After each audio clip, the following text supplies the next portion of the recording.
सभी चीजों पर जीएसटी लगा दिया है। आज सिर्फ गरीब की सांस लेने पर जीएसटी बाकी है। अब एक काम कीजिए कि गरीब की सांस पे भी आप जीएसटी लगा दीजिए। ये युवा संसद का कार्यक्रम 1968 से ही भारत सरकार द्वारा चलाया जा रहा है और इसका दायरा धीरे धीरे बढ़ाया जा रहा है। डिस्ट्रिक्ट लेवल पर सही जजमेंट का काम कर रहे हैं, तो मैं इनको बधाई भी देता हूँ कि इतना ही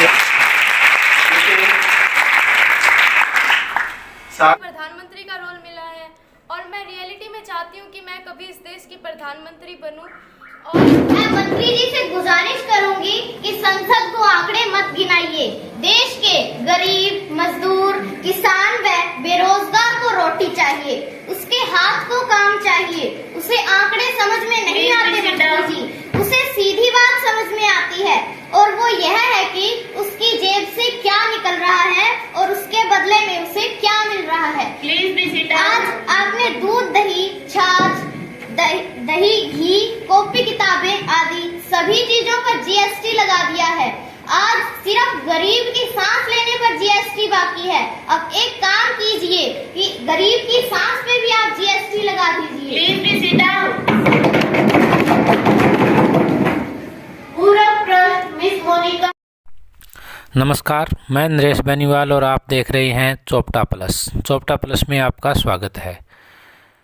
नाथुश्री कला राजकीय कन्या वरिष्ठ माध्यमिक विद्यालय में आयोजित युवा संसद में विपक्षी सांसदों ने महंगाई, बेरोजगारी आदि मुद्दों पर सरकार को फिर से घेरा।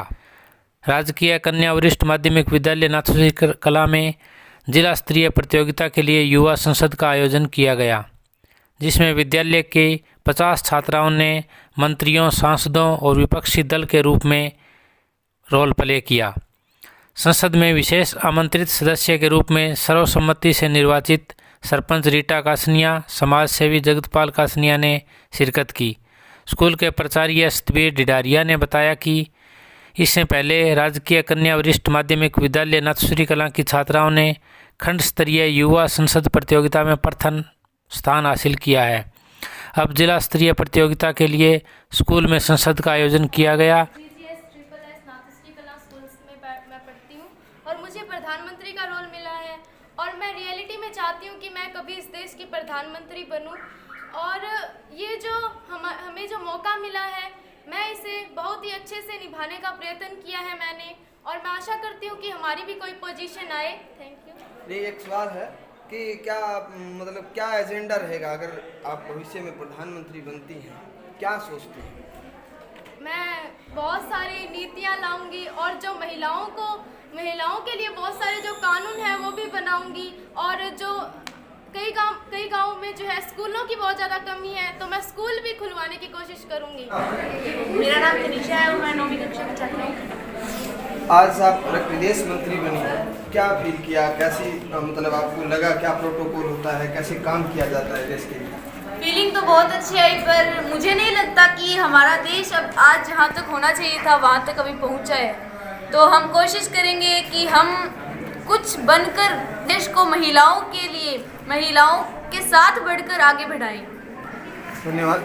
तो आप अगर बात करें इसकी, तो ये कृषि प्रधान देश है और कृषि मंत्री हमारे साथ हैं, उनसे बातचीत करते हैं कि कृषि मंत्री जी, आज जिस तरह से सवाल जवाब किए गए, किसानी के जो हालात हैं उस पर सरकार ध्यान नहीं दे पा रही है, क्या कुछ सोच के है?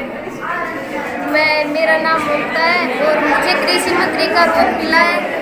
मैं यह कोशिश करती हूँ कि हमारी कृषि है वो अच्छी हो और मैं कोशिश करूँगी कि हमारा जो जिस कृषि में कोई कमी है तो वो पूरी की जाए, और मैं बस यही कहना चाहती हूँ। जी धन्यवाद।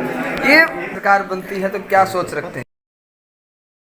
स्कूलों की कमी होती है देश में और हॉस्पिटल्स की कमी भी होती है। और सर कौन सी क्लास में पढ़ते हैं? सर 8th में। जी, जो सत्ता है इसके खिलाफ आप खड़े हैं, बदलने की बात कर रहे हैं, क्या एजेंडे हैं आपके? सत्ता बदलने के तो बहुत सारे एजेंडे हैं। मुख्य मुद्दा क्या है? मुख्य मुद्दा बेटियों के लिए है। आज देश के कोने में सरदा के 35 टुकड़े किए गए हैं। कई बेटियों के लिए अस्पताल नहीं है, बेटियों के लिए स्कूल भी नहीं है। जी, ये एक बड़ी बात की गई है कि कहीं के क्षेत्र में बड़ा काम करना है, तो आप क्या सोचते हैं? यही है भाई, सब भी कॉलेज का है, भी सोच रहे हैं भी कॉलेज बन जाए और कोशिश रहेगी ये अपने हमारे गांव में कॉलेज बन जाए। कॉलेज का प्रमुख कॉलेज का है। आज के इस कार्यक्रम से आप, क्योंकि आपकी रोज़ मीटिंगें होंगी, रोज़ अधिकारियों से बातचीत होंगी, तो इन जो ये बच्चियाँ जो प्रस्तुतियाँ दी हैं, कुछ कहेंगे? नर्सरी में इतना बड़ा आयोजन किया गया है। बहुत ही अच्छा किया जी, मैंने तो पहली बार देखा है, मेरे को तो बहुत अच्छा लगा और एक से एक बड़ी कर दी, बहुत ही अच्छी, मेरे को तो बहुत अच्छा लगा इनका। जी धन्यवाद। और यहाँ चाहे वो एकेडमिक हो, चाहे वो कल्चरल हो, चाहे वो स्पोर्ट्स के अंदर हो, उनको कवर करने में आपका बहुत बड़ा योगदान रहता है, तो मैं आपका विशेष तौर पे धन्यवाद करता हूँ।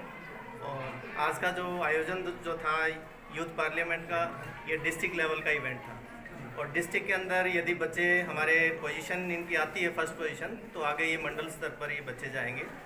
और युवा संसद का जो प्रोग्राम है, इससे बच्चे जो है इनको बहुत कुछ बच्चों को सीखने को मिलेगा, क्योंकि युवा यूथ जो है वो किसी देश की जो है वो भविष्य है।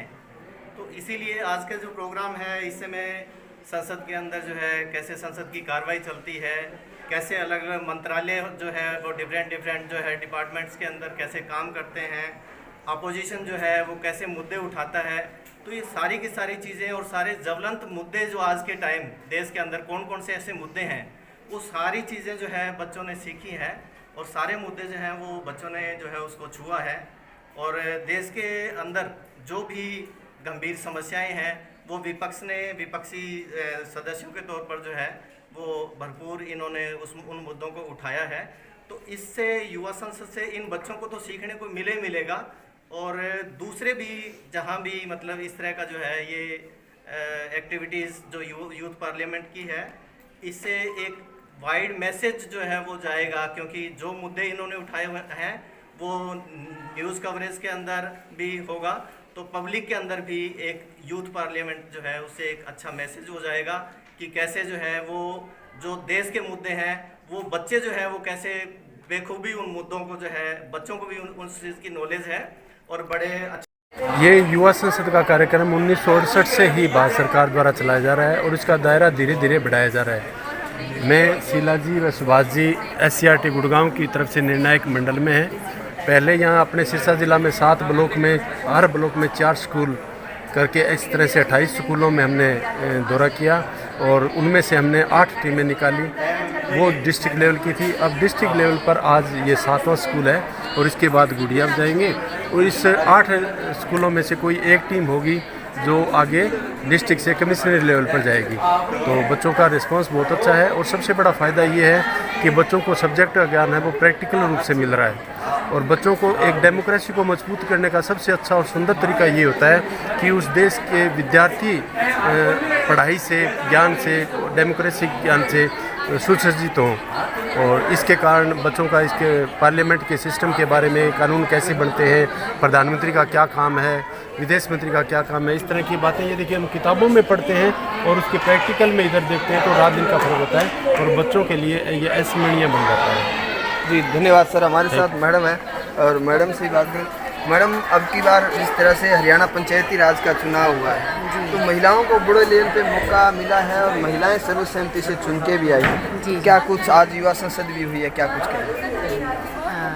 मैं डाइट डिंग की तरफ से आज यूथ पार्लियामेंट के जजमेंट में आई हुई थी, जो कि हमारे डिस्ट्रिक्ट रिसोर्स है एक, तो उसमें ये हमें ऐसा मौका मिलता है कि हम बच्चों को इन कामों के लिए थोड़ा आगे लाएं, उनको अवेयर करें। तो आज जब मैं इस स्कूल में आई तो मुझे यहाँ पता चला कि यहाँ की जो सरपंच है वो महिला सरपंच चुनी गई हैं और यूनानिमस भी चुनी गई हैं। तो ये मुझे इस बात का बहुत हर्ष हुआ और खुशी हुई इस बात जान करके। मैं सरपंच महोदया से मिली और थोड़ा जैसे कि हम जो पहले काम कर रहे थे महिला बाल विकास की तरफ से जो हमारा काम होता है तो उसको भी मैंने उनसे बातचीत की तो मुझे थोड़ा बल भी मिला कि हम मिल करके अगर सभी महिलाएं इसमें काम करेंगी तो जो महिलाएं पहले हम थोड़े समाज में पिछड़ा हुए स्तर पे है उसको हम हैं तो उसके लिए हम एक ऐसा ग्रुप भी बनाएंगे जो कि सोशल मीडिया पे उस पर वर्क भी करेगा और ताकि जो महिलाएं और इसके साथ साथ हम ऐसा प्रयास भी करेंगे कि जो अब बिल्कुल आगे नहीं आ रही महिलाएं जो बेचारी अपने गृहस्थी में ही रह करके उनकी पूरी ज़िंदगी बीत गई है उनको भी हम थोड़ा मौका दें और उनको भी आगे लाएं। हमारा यही प्रयास है। और यहाँ का जो यूथ पार्लियामेंट प्रोग्राम था बहुत ही अच्छा था। बच्चों का लड़कियाँ जो हमारे लिए मुश्किल हो रहा था कि हम किसी फर्स्ट सेकंड या थर्ड में जाएं तो सभी एक से बढ़कर एक जो है वो अपना रोल अदा कर रही थी। तो मुझे इस बात की बहुत खुशी है और आगे भी हमारा यही प्रयास रहेगा कि हम अपने समाज के कल्याण के लिए काम करते हैं। धन्यवाद। Thank you. जो कि डाइट में लेक्चरर हैं श्री जगदीश बराज जी, श्री सुभाष जी जो कि जजमेंट कमेटी के जो है आज इस विद्यालय में उपस्थित हुए हैं और मुझे लगता है सबसे जो टफ जॉब होती है वो जो है ये काम कर रहे हैं और बहुत लंबे समय से मैं इनसे बात भी कर रहा था कि पिछला मुझे लगता है 1.5 महीने से लगातार जो इस काम में जुटे हुए हैं। डिस्ट्रिक्ट लेवल पर सही जजमेंट का काम कर रहे हैं तो मैं इनको बधाई भी देता हूँ कि इतना ये एनर्जेटिक है और इतने टाइट शेड्यूल के बाद क्योंकि डिपार्टमेंट जो है एजुकेशन डिपार्टमेंट की बहुत सी एक्टिविटीज जो है लगातार चल रही है पैरेलल तो उसमें भी लगातार अपना सारा काम छोड़ करके टाइम निकालना तो बहुत इनको साथ जो है आज हमारे एसएमसी के प्रधान श्री बिजलाल जी, श्री जगपाल जी कासनिया और श्री कालूराम जी बढ़िया आज जो है इस प्रोग्राम की कवरेज के लिए यहाँ ये उपस्थित हुए हैं तो मैं इनका भी विशेष तौर पे इनका स्वागत है। बच्चों की वास्तव में पूरे ब्लॉक में नहीं पूरे डिस्ट्रिक्ट में जो है एक्टिविटीज के मामले में इस विद्यालय के